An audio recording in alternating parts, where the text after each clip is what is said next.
ఈ vehicle Pulsar 150 dual disc కాదు, normal డిస్కే.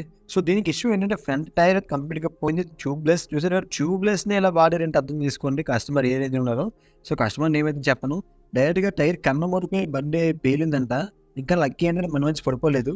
Actual పడిపోతే ఆటోమేటిక్ తెలుస్తుంది నెక్స్ట్ టైం ఇంటిలో మార్చుకోవాలని చెప్పేసి. సో ఇదే ఇలాగ మాట్లాడుతుంటే ఇలాగే మాట్లాడారండి.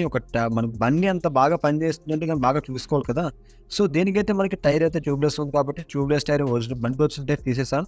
అసలు వీల్ ఓపెన్ చేయడానికి 7 సైజ్ ప్యానల్ పడుతుంది, దాంతో మనం వీల్ ఓపెన్ చేసేయాలి. అలాగే ఈ ట్యూబ్లెస్ కంప్లీట్గా రిమూవ్ చేసి చూసారు కదా ఏ రకంగా హోల్ పడిపోయిందో ఎయిర్లాక్ వచ్చేసి టైర్ అనేది. సో ఈ టైర్ పక్కన పెట్టండి. ఓకే, రిమ్ అనేది మనకి బండితో వచ్చిన టైర్ కాబట్టి రిమ్ అక్కడక్కడ పెయింట్ అయితే పోయింది. సో నో ఇష్యూ, పెయింట్ పోయినది మాత్రం ఇబ్బంది లేదు. ఇంకేస్ ఏమన్నా డాక్స్ ఉంటే మనం పెయింట్ వేసుకోవాలి. సో దీనికైతే నేను సిఎట్ కంపెనీ టైర్ అయితే వేస్తున్నాను. 90% అనేది సిఎట్ వాడుతాను, 100% ఎక్కడో కస్టమర్ తెస్తే తప్ప. సిఎట్లో జూమ్ X3 బటన్ అయితే వేస్తున్నాను. ఈ బటన్ బ్రహ్మాండంగా సూపర్గా ఉంటుంది. సైజ్ అయితే దీనికి 80, 100, 15, 80, 100/17 ఆ సైజ్ అయితే పడుతుంది. 17 సైజ్ 90% పల్సెస్ అన్ని కూడా తెలిసింది చెప్పనక్కర్లేదు. సో సీల్ ఓపెన్ చేసేసి టైర్ క్లిక్ చేసేసి ఎండ్ ఆఫ్ ద వీడియో ఏంటంటే మనకి ఎయిర్ లీక్ అవుతుందో చెక్ చేసుకోవాలి. రిమ్ నుంచి లీక్ అవుతుంది, ఎందుకంటే ఇంతకుముందు ఎవరు ఓపెన్ చేయలేదు, మన దగ్గర ఓపెన్ చేస్తే ఇబ్బంది లేదు. సో ఇది ఫ్రెండ్స్ ఎలా ఫిట్ చేయాలో చెప్పేసి ఎండ్ ఆఫ్ ఏంటంటే అటువైపు కూడా చూసేయండి ఒకసారి ఏమన్నా లీకేజ్ ఉందో లేదన్నది. కస్టమర్ దగ్గర మనకి బ్యాడ్ నేమ్, కస్టమర్ డిసప్పాయింట్ అవ్వడం నాకైతే అస్సలు నచ్చదు.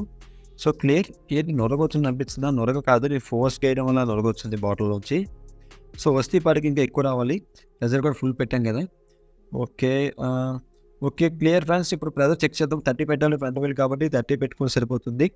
రోడ్స్ గట్రా బాగోపోయినా కొంచెం కాపాడుతుంది. యాక్చువల్గా అయితే 25, 23 పెట్టుకుంటారు, కానీ 30 పెట్టుకుని సరిపోతుంది. సో ఇటు 2 రోలర్స్ ఉంటాయి. ఒకసారి ఏమో స్పీడోమీటర్ 1 సెట్ ఉంటుంది, ఒకసారి రోలర్ ఉంటుంది. యాక్సిల్ వేసేసి ఫుల్ టైర్ చేసింది. సో ఇది ఫ్రెండ్స్ పల్సర్ 150కి నేను మార్చిన టైర్ జూమ్ X3 సిఎట్ అనేది.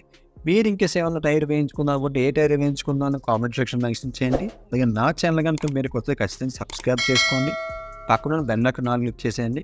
అలాగే వీడియోని అసలు లైక్ చేయండి. డౌట్స్ ఉంటే కామెంట్ సెక్షన్ మెన్షన్ చేయండి. మరి ఇంకేమైనా చెప్పాలనుకున్నా నా ఇన్స్టాగ్రామ్లో కాంటాక్ట్ అవ్వచ్చు, ఫాలో అవ్వచ్చు, షేర్ చేయవచ్చు, లైక్ కూడా చేయవచ్చు.